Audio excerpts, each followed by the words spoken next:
చెరువులు supreme court guidelines కూడా ఉన్నాయి. చెరువుల్ని జరాయితీగా మార్చడం అనేది చరిత్రలో నేను మూడోసారి ఎమ్మెల్యే ఎక్కడ చూడలేదు.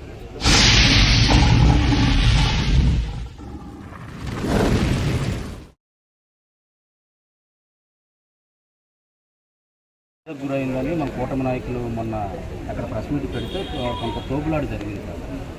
దాని మీద మీరు ఎటువంటి చర్యలు తీసుకుంటున్నారు? ఆల్రెడీ కలెక్టర్కి లెటర్ రాశానండి. నిజంగా చాలా విచిత్రమైన సర్వే అది. ఆ సర్వే నెంబరు చెరువులు సుప్రీంకోర్టు గైడ్లైన్స్ కూడా ఉన్నాయి. చెరువుల్ని జరాయితీగా మార్చడం అనేది చరిత్రలో నేను మూడోసారి ఎమ్మెల్యే ఎక్కడ చూడలేదు. చెరువు గర్భం అంటే అది జీవితకాలం చెరువు గర్భం. నగరాలు ఏర్పడినా కూడా చెరువు చూపించిన భూమిని మేము ప్రజలకు ఇవ్వలేకపోతా ఉన్నాం.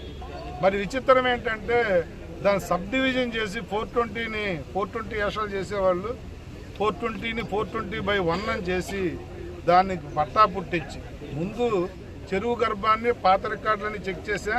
ఇప్పుడు కూడా అడంగల్లో చెరువే చూపిస్తూ ఉంది. దాన్ని 420/1 అని మార్చి ముందేమో డీప్ పట్టా, కొన్నాళ్ళ తర్వాత ఏమో రెగ్యులర్ పట్టా చేసి ఇచ్చిన అధికారులు కూడా నేను ముఖ్యమంత్రికి లెటర్ రాశా. ఎల్లుండి ఆ లెటర్ తీసుకుని వెళ్ళి ముఖ్యమంత్రితో సిట్ కానీ లేకపోతే సిఐడి ఎంక్వైరీ కానీ వేయించి ఆ భూమిని వెనక్కి తీసుకునే వరకు ఊరుకునే ప్రసక్తి లేదు